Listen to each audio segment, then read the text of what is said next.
¿Cuántos kilómetros de las costas del imperio se sembraron las semillas de un mundo nuevo?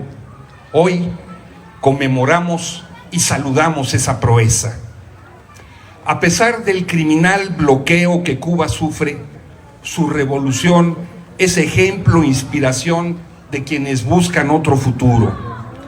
La participación isleña en la batalla de Cuito-Cuinavale marcó un hito en la liberación de Angola, en la lucha de independencia de Namibia y en los movimientos anticoloniales en África.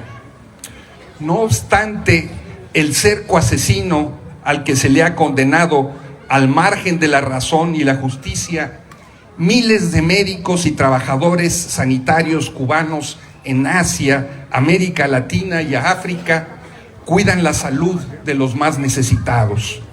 Sin importar las carencias propias, en la isla se forman cada año centenares de galenos de innumerables países pobres y hasta de Estados Unidos, y se inventan y fabrican vacunas milagrosas para enfrentar las enfermedades. País libre de analfabetismo, con una población universitaria que es ejemplo para las mismas naciones desarrolladas. Sus maestros colaboran en programas para enseñar a leer y a escribir y a combatir la ignorancia de los más alejados rincones de habla hispana. Lejos de asfixiar la cultura isleña, el asedio imperial parece haberla revitalizado. Música, ballet, pintura, literatura brotan en sus calles con la misma exuberancia tropical de su clima.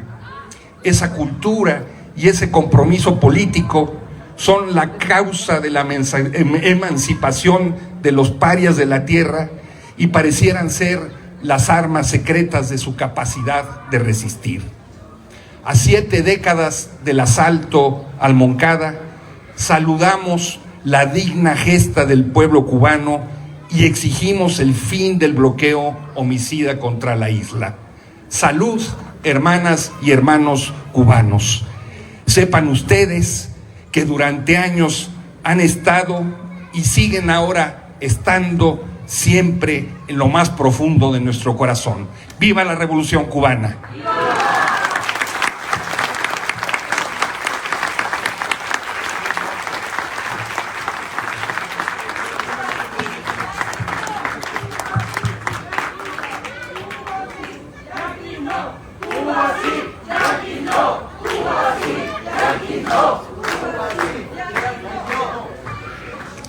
Alberto, la palabra. Mi hermano cubano, el coronel René González Barrios, escribió un texto que se llama La fruta que no cayó, haciendo referencia a un presidente yanqui que en algún discurso afirmó que era de esperar que fueran cayendo una a una las frutas maduras después de las presiones yanquis en América y en el mundo, y que solo había que esperar un poco para que Cuba cayera y de esta manera se alineara a las necesidades imperialistas del imperio más criminal de toda la historia, que es el norteamericano. La fruta no cayó, sino por el contrario, ha dado lugar a una revolución ejemplar. Gustaba Fidel de afirmar siempre, a 90 kilómetros del imperialismo, proclamar contra los ataques de todo tipo, con todas las formas de lucha contra la Revolución Cubana y las revoluciones en todo el mundo, pero en especial la Revolución Cubana representa una amenaza constante, dicen ellos, a la seguridad norteamericana. Esto ha dado lugar a un bloqueo permanente aún antes de que ésta fuera proclamado apenas un año después del triunfo de 1959. Desde mucho antes y después, las incursiones de lanchas torpederas, hasta de un acorazado en algún momento, los ataques de aviones de combate. Recuerdo uno que fue pintado como MiG soviético o chino para inculpar a la aviación cubana de derrumbar un avión civil.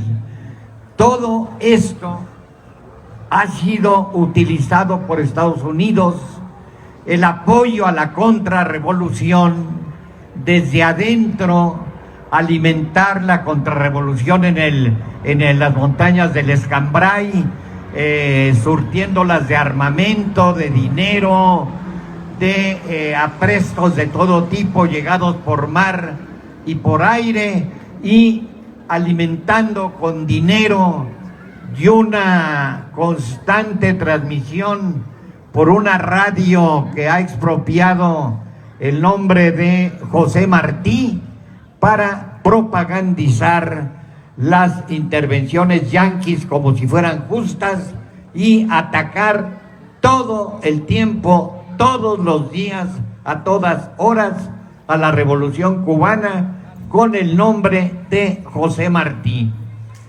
Baste acotar que cuando en el juicio a los asaltantes del Moncada, en especial a Fidel Castro, el doctor Fidel Castro, abogado, decidió hacer su propia defensa, pese a todos los obstáculos de no dejarlo leer los expedientes, de impedirle por todas las vías que se enterara cuáles eran los cargos contra él y los asaltantes del Moncada.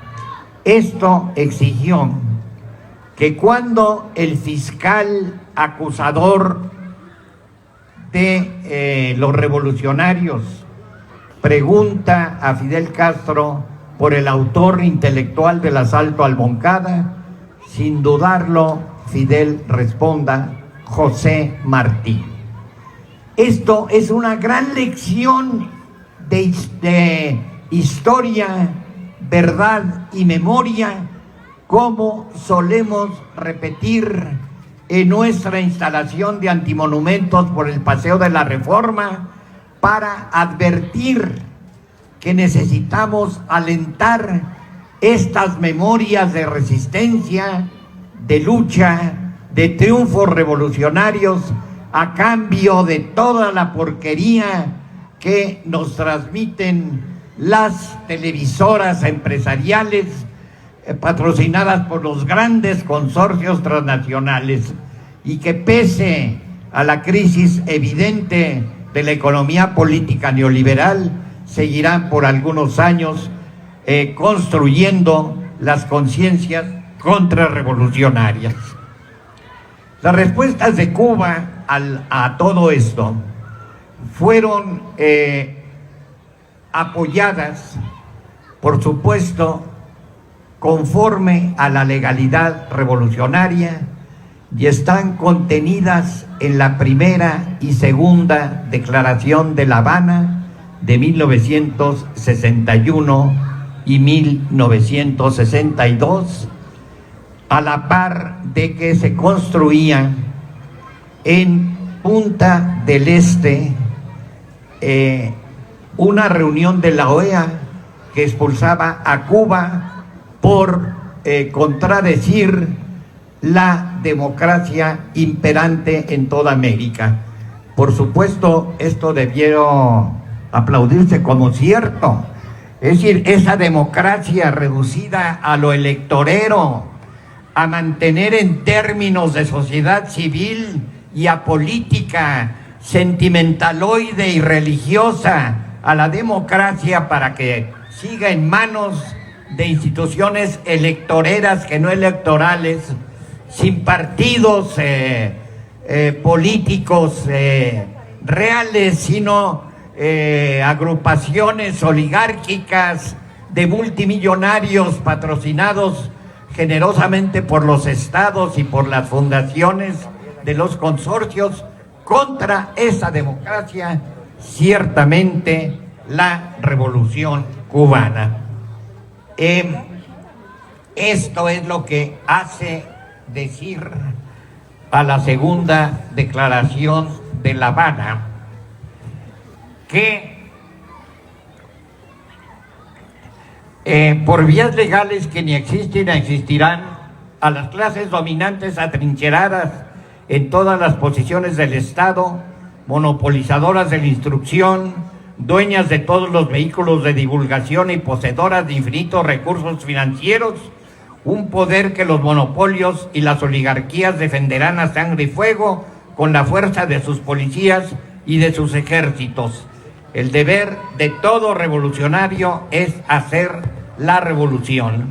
Se sabe que en América y en el mundo la revolución vencerá, pero no es de revolucionario sentarse en las puertas de su casa para ver pasar el cadáver del imperialismo. Este es el punto. Los comunistas hemos sido siempre minoría. Siempre es mucho más espectacular la presencia anarquista, festiva, suficientemente escandalosa y convincente, mientras los comunistas procuramos estructurar, organizar y asumir nuestro carácter de minoría. Con ese sentido, no nos sentamos a esperar que la revolución llegue, sino que el deber de un revolucionario es asumir la revolución. Habría que cuantificar el bloqueo. Esto lo hizo esta demanda del gobierno de Cuba al gobierno por Estados Unidos por daños humanos, en donde cuantifica los daños sufridos. Considera que la pérdida hasta el año en que fue hecho este documento, en los 90, ocasionó la pérdida de 2.354 vidas humanas y la incapacitación de 1.833 personas, tal como prueban documentos que se anexan. Con fundamento en el derecho y enumerando los artículos constitucionales de la Revolución Cubana y del derecho internacional, el documento advierte que demanda la condena al pago único de la suma de 181.100 millones de dólares estadounidenses por los daños por el bloqueo. Ahora esta cantidad debe ser el doble, de manera pues que esto es la deuda que en dólares habría que restregarles en el hocico a las bestias yanquis. Hace referencia que el valor de la vida de 3.468 cubanos fallecidos y 2.099 incapacitados en la lucha por la seguridad revolucionaria de Cuba, piden la cantidad promedio de 72.542.637 dólares por cada fallecido a partir de la suma de las indemnizaciones que merecen. Esta cuantificación es importante porque ya ven a los empresarios y a los consorcios cómo les gusta cuantificar y impresionar con la numeralia. Aquí el pueblo cubano, a través de su asamblea, demanda este pago por daños humanos que por supuesto no pueden limitarse solo a esto. Los recursos cubanos para romper el bloqueo están a la orden del día. No cuentan los imperialistas con su imaginación sometida al imperio de las Barbies y demás monstruos sonrosados, con la imaginación revolucionaria que rompe todo el tiempo el bloqueo con apoyos de tercerización de empresas amigas, de consorcios a los que les interesan los negocios, con el surtido de petróleo por México, en todo lo que se pudo por Venezuela cuando lo logró, para no suspender la producción cubana. Sin embargo, la restricción en la importación de maquinaria, de mercancías, de semillas, no impide que Cuba tenga la mejor salud pública de América y quizá del mundo. Salud pública quiere decir no solo el combate a la enfermedad, sino el derecho a la vida plena, a esa que los 26 de julio se reúne en la Plaza de la Revolución y habían de ver el gozo que permitía oír discursos de horas y horas del primer comandante y terminar y empezar con música cubana. La última vez que estuve en un 1 de mayo, el último al que asistió Fidel, había un conjunto medio rapero, del que no he conseguido grabación alguna. Aquí le voy a preguntar al compañero de buena fe, ¿dónde me consigo esta grabación de los compañeros de Pico de Gallo o algo así se llamaban, que cantaron al final de esto, todo mundo bailando y demás, el rap y la salsa y el guaguancó, etcétera, como parte de esta brillante imaginación ejemplar para probar que la revolución cubana es de largo aliento y es el ejemplo que nos exige asumir a los comunistas la necesidad como minoría de todo el tiempo estar movidos por el patria o muerte.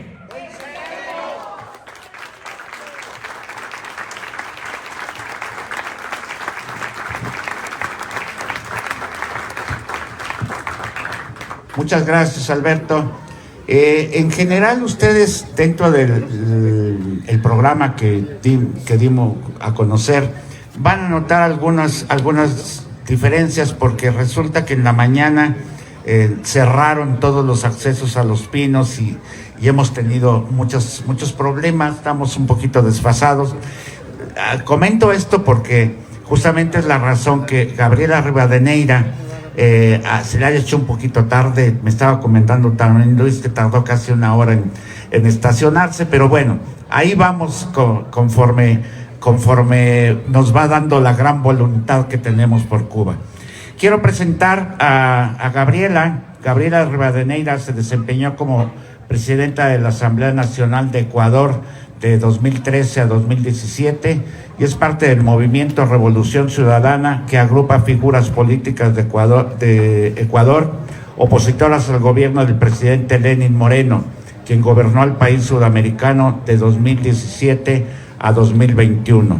Ha ocupado además los cargos de gobernadora de Imbabura, viceprefecta provincial, vicealcaldesa de Otavalo y concejala cantonal en su país natal.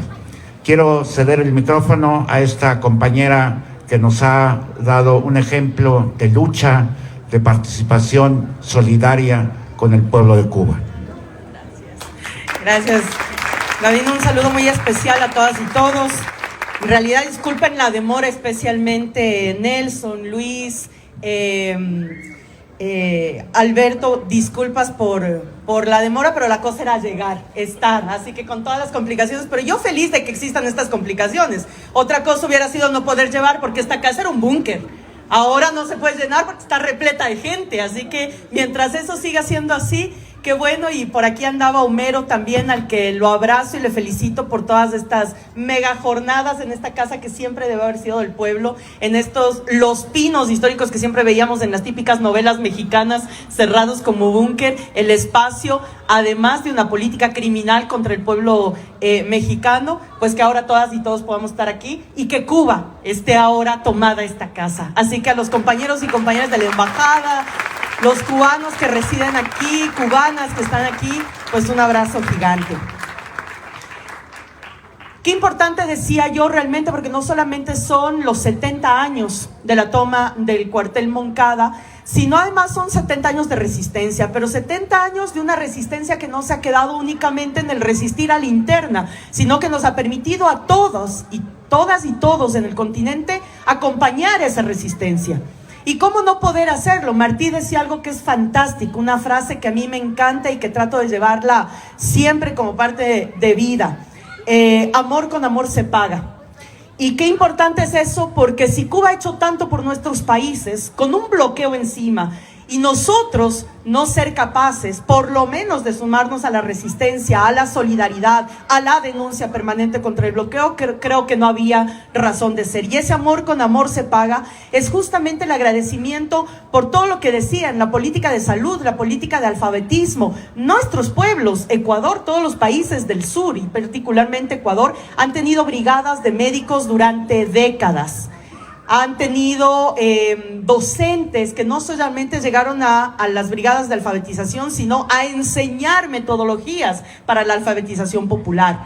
Y no solamente eso, sino que en nuestro periodo, cuando en esa apertura del siglo XXI, muchos de nuestros gobiernos ganamos desde la izquierda y desde el progresismo, esa primera ola o ese primer ciclo progresista, muchos de nuestros países, empezando por Rafael Correa, que fue el primero en decir que no iba jamás a una cumbre de las Américas sin Cuba, porque no puede haber un solo país por fuera de una cumbre que nos junte a todos los pueblos. Y eso que ahora lo menciono, porque 10 años después, un poco más, 15 años después, fueron las palabras de Andrés Manuel López Obrador. Es decir, no existe y no puede existir ningún espacio en el que hablemos de la dignidad, de la soberanía y de la cooperación en nuestros países sin uno de nuestros países, y por supuesto que no puede ser sin Cuba. Y una de las cosas por las que yo me saqué el sombrero, que dije esto es inusual, el desfile militar mexicano con el discurso de orden del presidente cubano Miguel Díaz-Canel. Y ahí dije, esto es inusual, ¿qué está pasando aquí? Y es que es eso. A la derecha le junta el capital, a la izquierda nos juntan los ideales, las emociones, las pasiones, la coherencia, la lealtad. Y la lealtad de los pueblos es una de las cosas fundamentales. Hoy denunciar el bloqueo significa entonces no solamente reconocer estos 70 años, sino reconocer que en pleno siglo XXI existe un país al que le violan permanentemente sus derechos, y arrancamos por los derechos humanos. Recientemente escuchamos al compañero presidente Miguel Díaz-Canel en diferentes foros, cumbres, ahora en esta cumbre que se dio también en Europa. Y decía, es que hay algo que... hay cosas que se pueden cuantificar y hay otras que no. ¿Cómo podemos cuantificar entonces toda la vulneración de derechos humanos durante estos 70 años? Y no me refiero a lo que la derecha y quienes se resguardan en Miami muchas veces dicen, que en un país dictatorial se vulneran derechos todos los días. Me refiero a los derechos que viola permanentemente Estados Unidos, que todavía guarda esa imagen de gran hegemón capaz de poner a quien sea en una lista infame de países que promueven el terrorismo, cuando todo el mundo está reconociendo un país que aporta los derechos humanos, a la paz, a la soberanía, a la dignidad de la gente, y un país que permanentemente está promoviendo guerras, que permanentemente está ingiriendo en nuestras políticas sociales, culturales, de seguridad, militares. Entonces no hay punto de comparación. Yo recién hablé y tuve la oportunidad de tener un conversatorio con el presidente Miguel Díaz-Canel y yo le decía, topemos dos puntos fundamentales que son los que me interesa llevar hacia afuera. El primero, el tema de la democracia. ¿Qué pasa en Cuba? Porque todo el mundo dice, no, pues es que en Cuba no hay democracia. Entonces, ¿para qué vamos a hablar de democracia si en Cuba no hay democracia? Es como una vez que tuve la oportunidad, antes de que asesinaran a Omar al-Gaddafi, de estar en un encuentro donde se le preguntaba, ¿pero qué es esto? Democracia, dictadura, ¿cómo enmarcamos? Y él decía, ¿a ti te parece que es democrático que el pueblo vaya cada 3, 4, 5, 6 años a votar en las urnas y que con ese voto dé el poder absoluto para que un tercero gobierne sobre las mayorías? ¿O te parece que es más democrático permanentemente estar en un proceso de consulta con los consejos? Tener consejos en todo el territorio y a esos consejos preguntarles y consultarles permanentemente por dónde quieres que vaya tu política, tus recursos, tu país. Es un debate que nos deberíamos hacer todas y todos en pleno siglo XXI, donde la democracia es un tema tan vilipendiado. Castel decía, la democracia sirve mientras cuide los intereses de la burguesía. Cuando deja de proteger los intereses de la burguesía, es esa burguesía que ataca entonces a su propia democracia. Entonces es momento de reflexionar y pensar qué tipo de democracia defendemos y qué tipo de democracia es la que queremos seguir construyendo. Y este grande de nuestra América, Álvaro García Linera, que recién lo tuvimos por aquí, nos dice, es que esa democracia representativa tiene que complementarse sí o sí con una necesaria democracia plebeya, la democracia participativa que le llamamos en muchos de nuestros países. Cuba, entonces, vuelve a ser ejemplo. No solamente es ejemplo de salud, ejemplo de educación, ejemplo de que a más del bloqueo, pudo generar 3 vacunas mucho más rápido que cualquier país desarrollado, y el único país, o el primer país que generó una vacuna especial para niños y niñas contra el COVID. Sino que además nos enseña a través del arte la sensibilidad profunda de la solidaridad de los pueblos, y eso es lo que vemos ahora en Los Pinos, que es solo un pedacito de todo lo que Cuba nos ha enseñado. Sino que además Cuba nos vuelve a traer el ejemplo de lo que debería ser una verdadera democracia consultada permanentemente con su pueblo. Para que Miguel Díaz-Canel pueda estar ahí en representación de Cuba, yo no sé si ustedes todas y todos lo sepan, él tuvo que pasar un proceso electoral para ser primero representante de su territorio, de donde vive. Si no eres capaz de ser representante de tu barrio, ¿cómo vas a ser capaz de ser representante de un país? Es como dicen, pero cuando vamos a elecciones ese ni la familia lo vota, pues. Pero es que ¿qué democracia hablamos?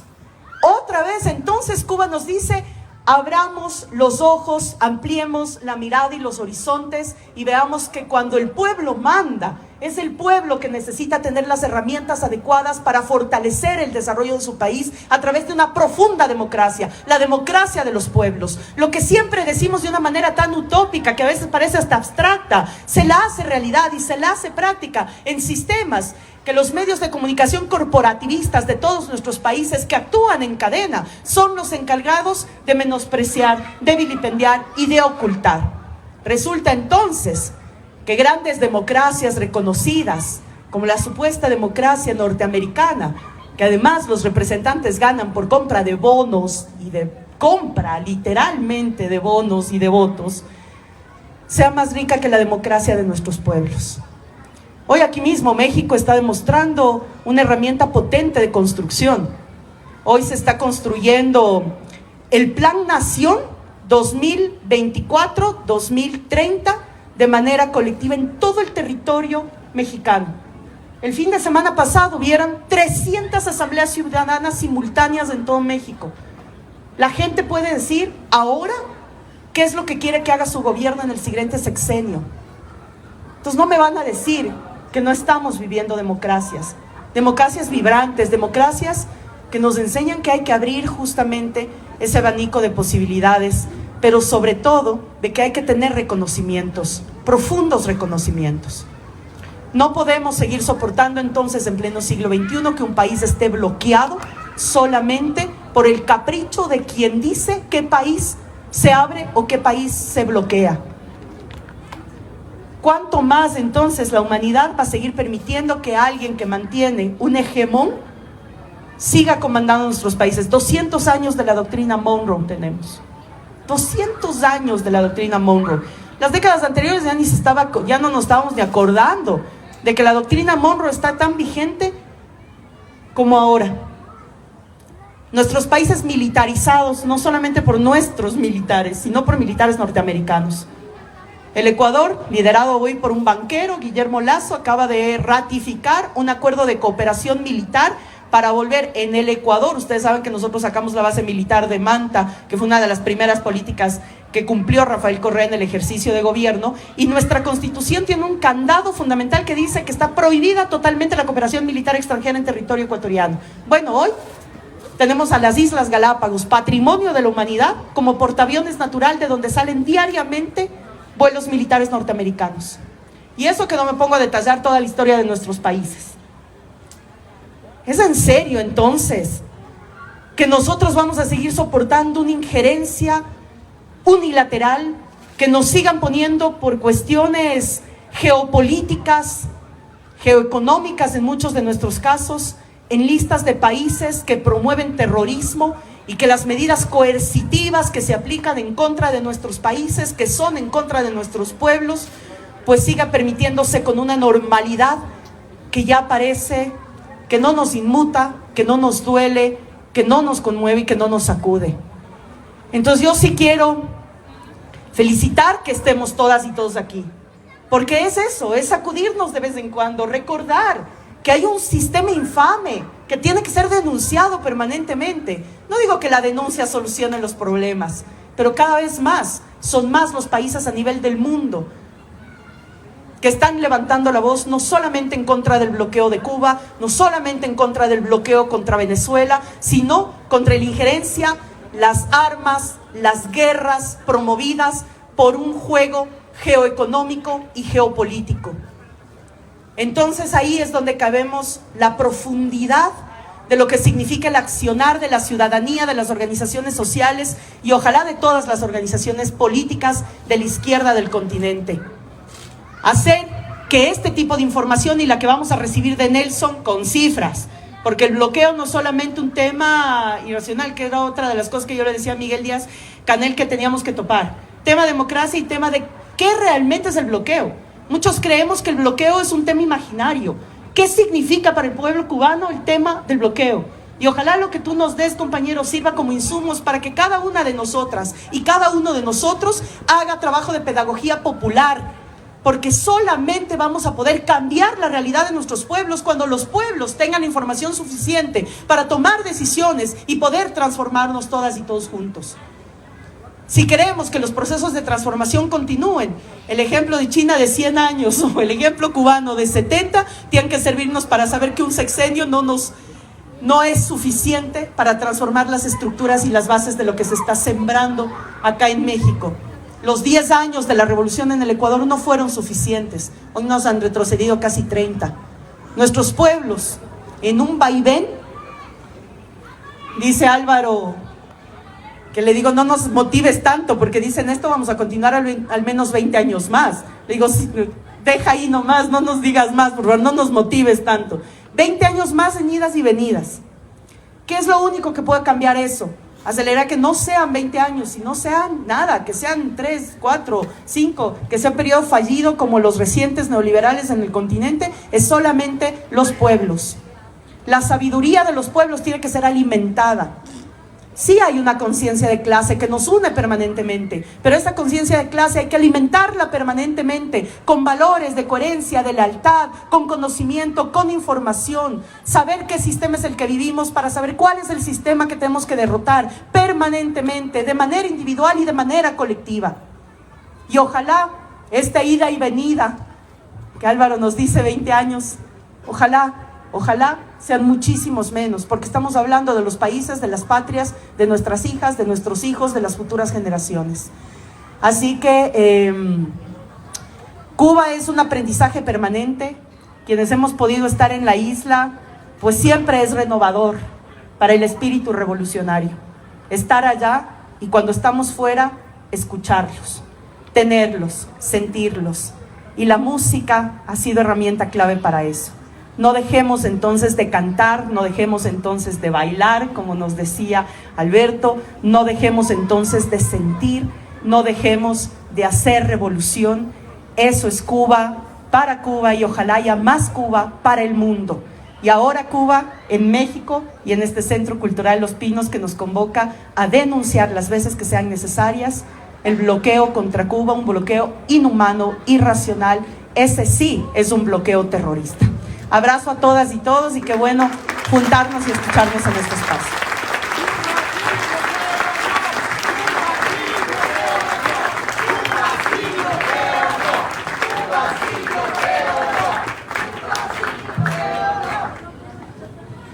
Muchísimas gracias, Gabriela. Ciertamente, Gabriela dice algo que, bueno, yo soy Gabino Palomares y soy el encargado de los eventos especiales en este año en Los Pinos. Bueno, decía que yo ya casi me acostumbré, pero para nosotros, los que hemos vivido este proceso, este cambio de esta casa, de este búnker que fue el que albergó todas las cochinadas de los gobiernos anteriores, todas las triquiñuelas que se hicieron contra el pueblo de México, y que estaba, como les digo, completamente militarizado, que era imposible siquiera acercarse. Ahora, como dice nuestra secretaria de Cultura, Alejandra Frausto, en lugar de ser la casa del presidente que estaba lejos del pueblo, esta es la casa del pueblo, y la cultura es el mejor vínculo para demostrar esto.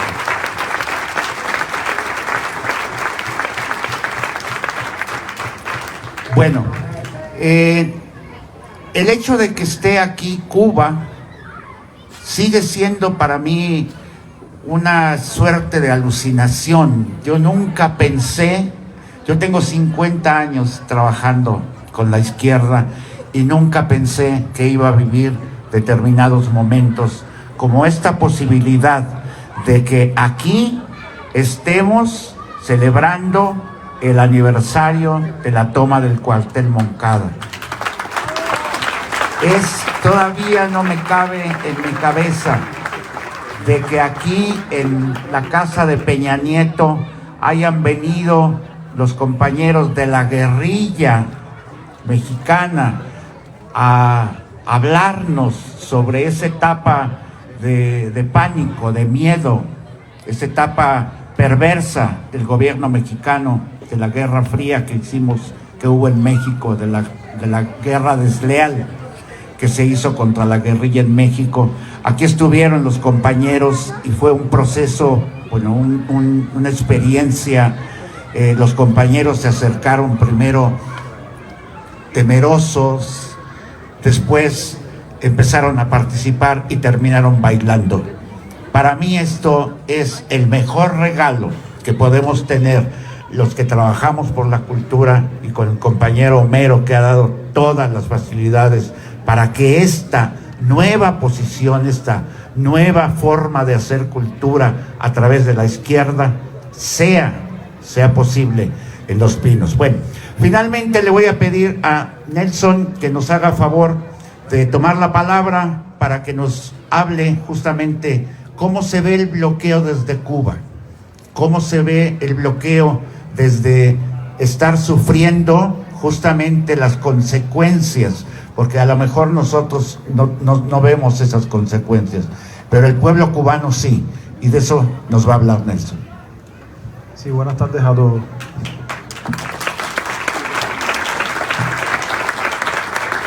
Bueno, en primera instancia quería aprovechar este espacio para agradecerle a la dirección del Complejo Cultural esta invitación, a todos ustedes, por supuesto, por su presencia, agradecerle a México por todo lo que ha hecho por Cuba, por ese permanente acompañamiento, y mientras más complejos se hacen los tiempos, más nos acompaña México, esa es la verdad, y más nos acompaña Latinoamérica y el Caribe.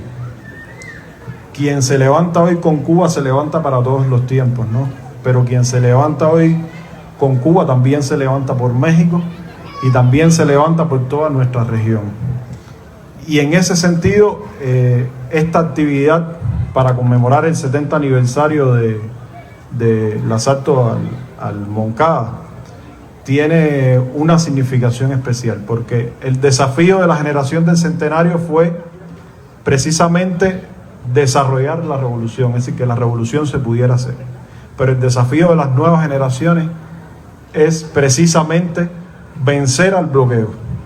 Un bloqueo que nos daña a todos los cubanos. Es decir, todos los que estamos aquí sentados en la embajada somos parte del pueblo cubano. Y de verdad les puedo decir con total transparencia cuánto nos afecta, cuánto nos daña. Y sí, como decía el presidente Díaz-Canel, el gen de la rendición no está en nuestro ADN, en el ADN de los cubanos, en el ADN del pueblo cubano. Sin embargo, tenemos que denunciar al bloqueo, porque el bloqueo nos hace daño. Y de verdad que nuestra máxima aspiración es que nuestros hijos nazcan ya en un país sin bloqueo. El bloqueo no es una política dirigida contra un gobierno en particular o contra un sector en específico. Es decir, es una política criminal dirigida contra un pueblo. Si no dirime entre una institución de gobierno o un hospital. Es una política que ocasiona un daño masivo y ese es su fin. Muchas personas en ocasiones plantean que el bloqueo no existe, que solamente es un tema bilateral entre Cuba y Estados Unidos, que no afecta las relaciones con terceros países. Sin embargo, yo quisiera desmontar algunos de esos mitos que los medios hegemónicos en muchas ocasiones difunden. Y vamos a ponerlo en palabras del propio subsecretario de Estado de Estados Unidos, Lester Mallory, que en un memorándum secreto, que por supuesto ya se desclasificó, planteaba cuál era uno de los principales objetivos de la política de Estados Unidos contra Cuba. Y él decía lo siguiente: provocar el desengaño y el desaliento, reducir los salarios, provocar hambre, desesperación y el derrocamiento del gobierno. Es decir, eso no lo estoy diciendo yo, lo escribió un subsecretario de Estado de los Estados Unidos en esa época. Es decir, esto deja descubierto cuál es el propósito fundamental de todas estas políticas criminales. El bloqueo lamentablemente ha sobrevivido a 13 administraciones del gobierno de los Estados Unidos. Es decir, lo que indica que más allá de los vaivenes y de los cambios de gobierno, la política hacia Cuba de estos 13 gobiernos ha sido una, y ha sido precisamente el tratar de potenciar la capacidad de generar la mayor cantidad de daño posible al pueblo. Es éticamente injustificable realmente el bloqueo, y de verdad que les voy a dar algunos datos para que conozcan, ¿no?, sobre el impacto concreto que tiene en la realidad de Cuba esta política. Bueno, en la más reciente presentación que se hizo sobre el informe del bloqueo que se realizó el año pasado, es decir, precisamente el de este año está en proceso de elaboración, por eso es que no tenemos datos más actualizados. Se subrayó que entre enero de 2021 y febrero de 2022 se reportaron un total de 642 acciones de bancos extranjeros que se negaron a prestar servicios a Cuba. Y cuando decimos bancos extranjeros no nos referimos a bancos de Estados Unidos, es decir, nos referimos a bancos de muchos países, ¿no? Y esto es un elemento que ayuda a desmentir el tema de que el bloqueo es un tema bilateral entre dos países, ¿no? No, es que estas sanciones se aplican a bancos de cualquier país del mundo. Desde el 2019 el bloqueo ha escalado a una dimensión cualitativamente más dañina e inhumana, con un reforzado componente extraterritorial, y a eso es a lo que me refiero. Entre agosto del 21 y febrero del 22, esta política causó pérdidas a Cuba en el orden de los 3.806.5, disculpen, 3.806.5 millones de dólares, cifra un 49% superior a la reportada en el periodo anterior, enero-julio del 21. Es decir, el efecto del bloqueo no es un efecto promedio, por decirlo de alguna manera. Es decir, una de las cuestiones más criminales que sufrió Cuba es cómo el gobierno de los Estados Unidos utilizó a la pandemia de la COVID como una aliada para, de manera asociada a los efectos del bloqueo, generar una crisis en Cuba, generar daños